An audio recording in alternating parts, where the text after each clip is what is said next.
unbusinesslike attire, but I realized that I haven't finished off one of my trainings, so I've got to do a couple of trainings today. Today it's going to be about tracking your progress when you're starting a home business, because right now I'm trying to fill in all my course details for this 5 steps to starting your home business, and I forgot a couple of modules. So here we go.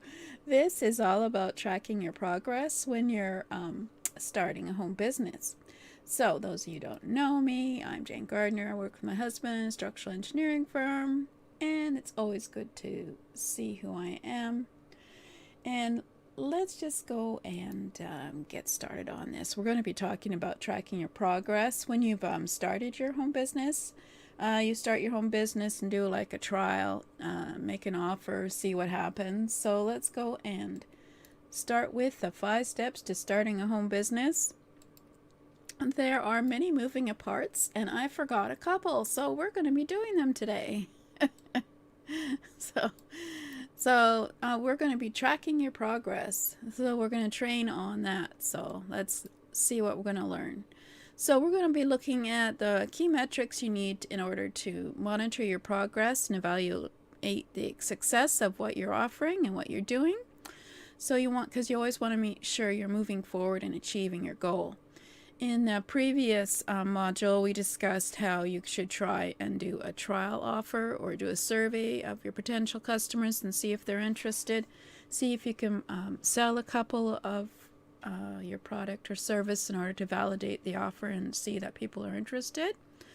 But it's always important to analyze how you're advancing. So we'll learn about the key metrics you need to measure and how to use the data to improve your business.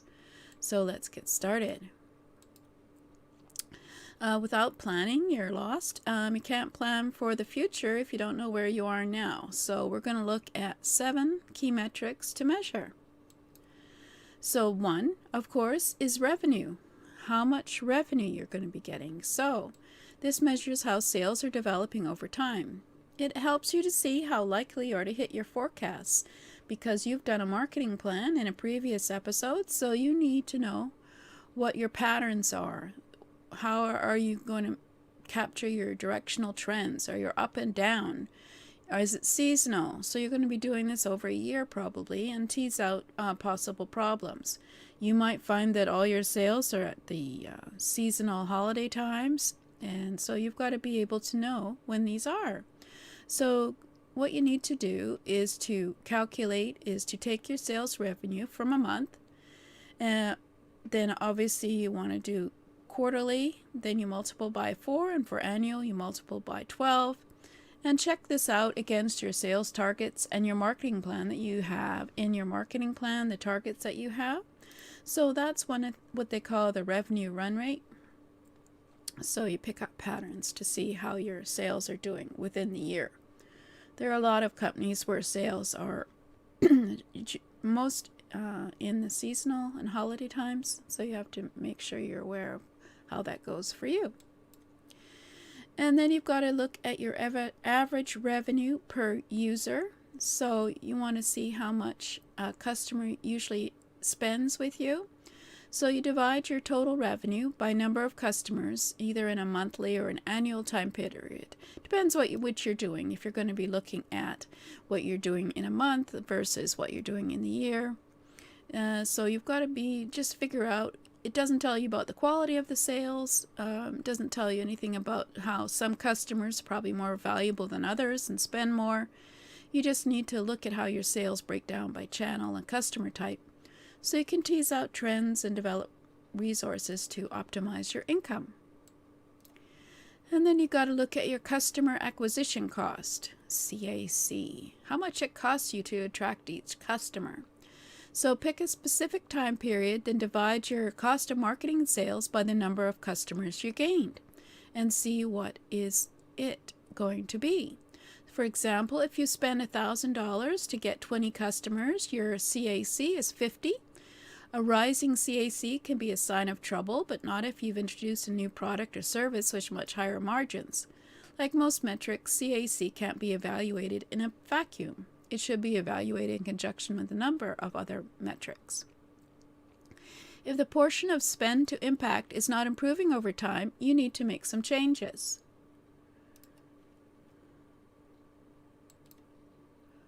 And then we're going to look at customer retention rates.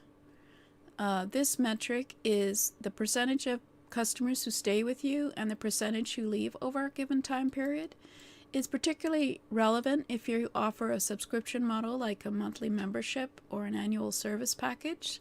So subtract the number of new customers from your total customers at the end of a given period, then divide that number by the number of customers you started the period with. For example, if you started the month with 10 customers, gained 5 new, and lost 2, the calculation is 13 total customers at the end of the month. Then minus 5 equals 8, divided by 10 equals 0.8, or 80%. That means your retention rate is 80%. You kept 80% of your customers. The goal is to keep your retention rate as high as possible. And then you want to look at your customer lifetime value. You want a good customer is one whose value to your business will grow over time, both through their purchases and use of additional services, and through the quality referrals they provide. Hence, it isn't just your purchases that you take into account, you also add the value of their referrals. So, for example, the average annual sale of a customer is $5,000, the annual 5% growth rate, projected lifespan of one customer in years, maybe 10 years, direct revenue, number of referrals, number of how much revenue you receive from that customer, the value of the referral. Obviously, if the program is $5,000, then each referral is worth $5,000, and the total value of referrals and the lifetime value. Growth rate represents an annual increase in your prices, assuming you do raise prices annually. So this is what if a customer was to stay with you for 10 years and spend $5,000 each year with you. So you can see that with valuable referrals, this customer isn't just worth $5,000 a year, but also a whopping $73,000.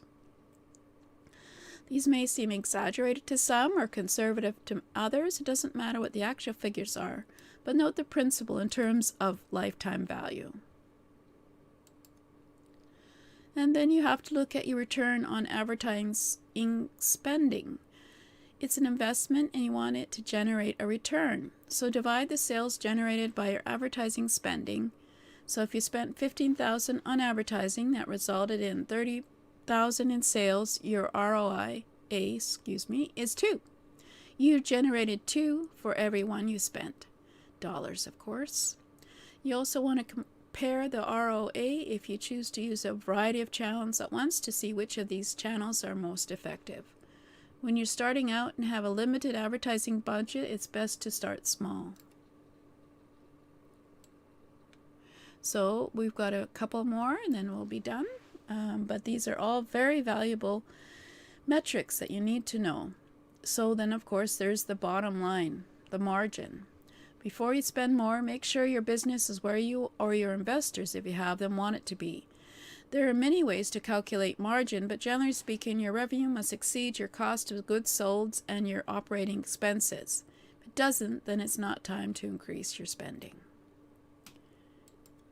And so you don't want to turn your back on the figures. You want to keep track of your sales progress, plan annual, plan monthly meetings with yourself or with your investors, and schedule them as if you were with your financial director, which might be you anyway, and do a weekly review of sales goals, a monthly plan, or once a month go through this month's sales. Are you on track? If not, why not? What changes do you need to make?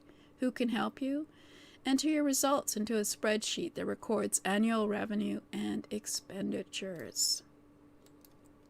So, what's in your business bank account right now? Is it what you expected? Choose any of the metrics discussed that are relevant to your business and do some calculations to see how you're on track with your marketing plan. If not, investigate to find out what happened.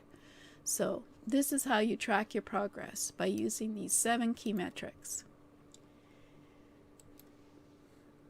So, those fairly quick, but then I realized that I hadn't done this module, so I just wanted to tell you who are going through the course, the 5 steps to starting a home business step by step, that this is a very important module that you should go through again and do some calculations. Even if you haven't started your home business yet, you could probably go and look at another business in your area on the internet and use it, just sample ideas on how to measure ROA, ROCAC, etc., and get started. So this is in, let's see if I've got it here, the slides, I don't know. Oh, is that it? Yeah, this is in the Business of At-Home Business, the 5 Essentials to Starting a Home Business. This is the ebook that you can download at http://bohbtips.com/step-by-step. I do have a course that is coming up that you can get into, but I haven't got a slide for it. So you're just going to have to look at becoming a member of the Business of At-Home Business community at bohbtips.com/members, where the 5 steps to starting your home business will be available as a training for free inside the community. So thank you for listening. This is Jane Gardner.